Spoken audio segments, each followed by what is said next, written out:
my name is Orley and I'm the Caring Hearts Children's Program Coordinator here at Hospice, as well as the music therapist. And today we're going to be doing a little bit of a virtual tour of the children's program room. And I'm going to be taking you around to different areas and just talking about different activities that we might be doing or different tools that we use. So let's head down.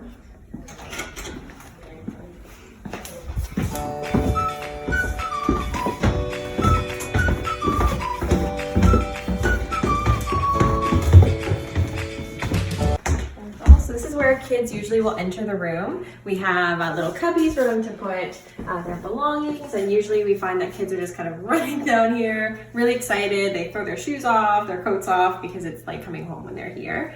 And if we move a little bit, if you kind of look on this side of me, we have musical instruments. So I am a music therapist, and so we'll often use drumming, like drumming out emotions with kids, or talking about you know, if happy were a drum beat, what would that sound like? Just trying to make things really fun and hands-on for kids. And we'll kind of journey this way.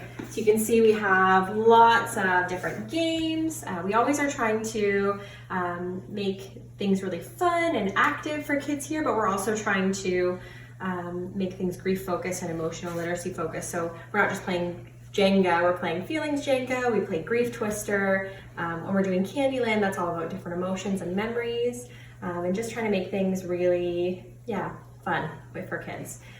If you look up here, there's a couple of different examples of activities that we might do. So we have a mind jar here, which is a mindfulness activity. So it's filled with lots of sparkles. So if you shake it up, there you can see all the sparkles, and then we would encourage children or teens to breathe really deeply while they watch all of the sparkles settle to the bottom. Beside that is a memory lantern, so just making lanterns in memory of the person who has died.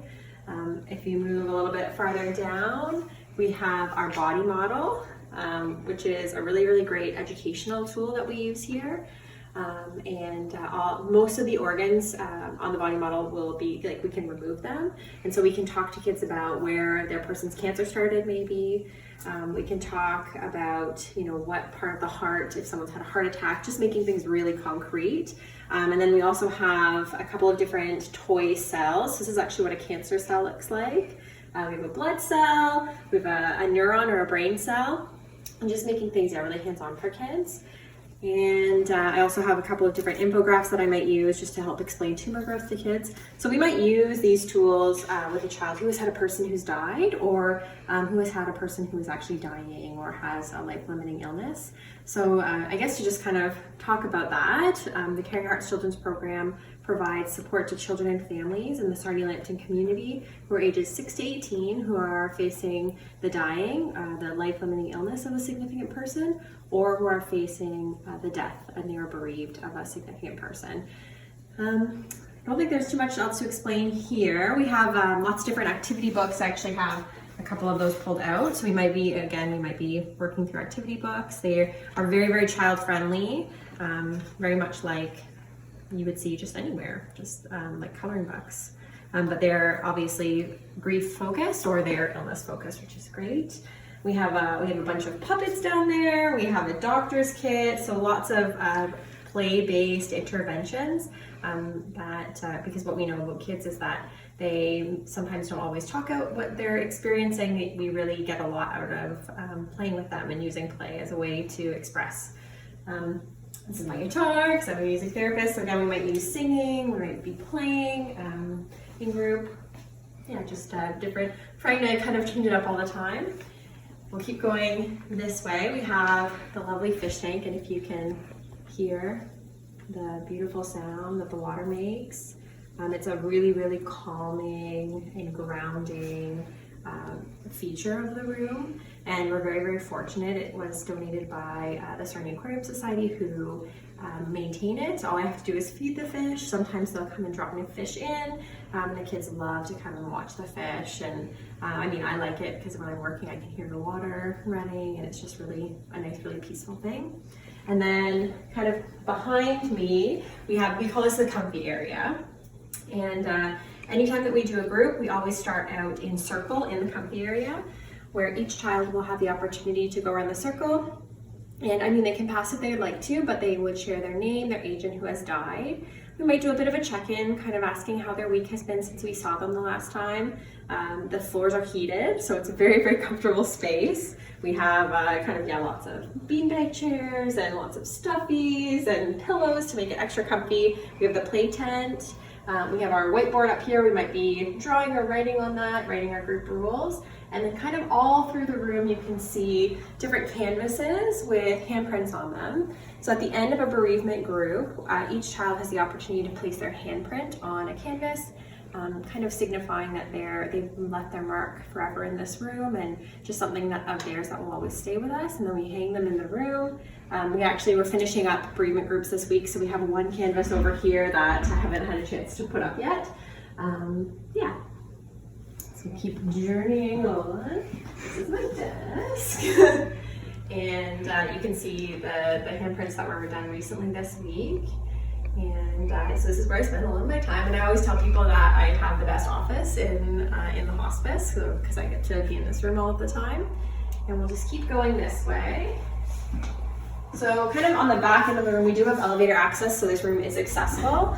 Over here we have just trying to maximize space because we are always trying to do that to make sure there's lots of space for kids. We have a shelf with different pillowcases and memory quilts that have been donated by many groups in the Sarnia Lambton community, so we're very, very fortunate. This would be an activity that we would do most likely with a child or a youth who has a loved one who is dying. Maybe they are living here with us in the residence, but you don't have to have had your person come to our residence in order to receive services. We support all different kinds of loss, and it doesn't matter if your person died here, you can still get that support. We have different blank pillowcases, and this is an example of what a finished one might look like. So with a child, I might be sitting with them, encouraging them to draw different memories that they have. Maybe they're drawing emotions, and then while the hands are busy, we can kind of talk about what changes have they noticed in their person, and do they understand what is going to happen to them, and do they understand about cancer and that kind of thing. But then when they're done, they can take this pillowcase with them. They can put it on their own bed, they can put it on their loved one's bed. If we know that their loved one is going to come here, I can try to put it on their bed ahead of time before they get here. It's really whatever the child or youth wants. It's theirs to do whatever they would like with. I also have an example of a finished quilt to show you. So this one was completed by a teenager who actually donated her quilt to our program so that we could use it as an example. So you can see this is about Mom, and Mom, you can see there's a pink breast cancer ribbon. So Mom had breast cancer, and in each different square, there's just different memories that she has with her mom, places that they traveled, favorite vacations, TV shows, food, just different things that she shared with her mom. And yeah, that's just an example of one of the things that we might be doing here. Okay.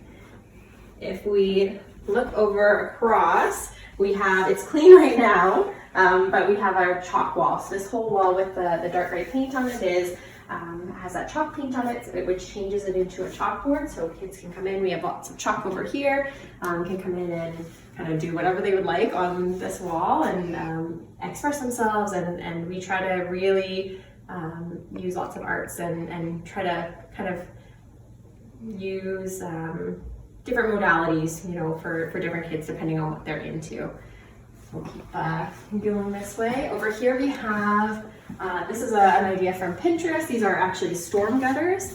This is kind of our bookshelf with different books about helping to explain death and dying to kids, helping to explain illness to kids. And so my two favorites are for younger children are I Miss You by Pat Thomas, and When Dinosaurs Die, a Guide to Understanding Death by, it's by the same people who did Arthur. I feel like you can kind of recognize like the art and stuff.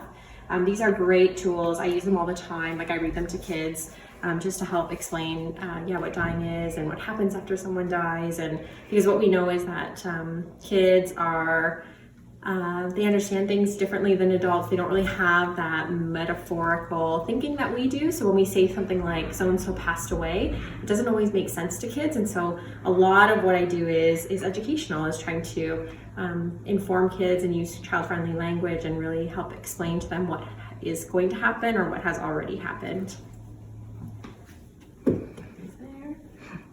So then we'll swing kind of over this way. Over here we have, as you can see, lots of craft supplies, art supplies.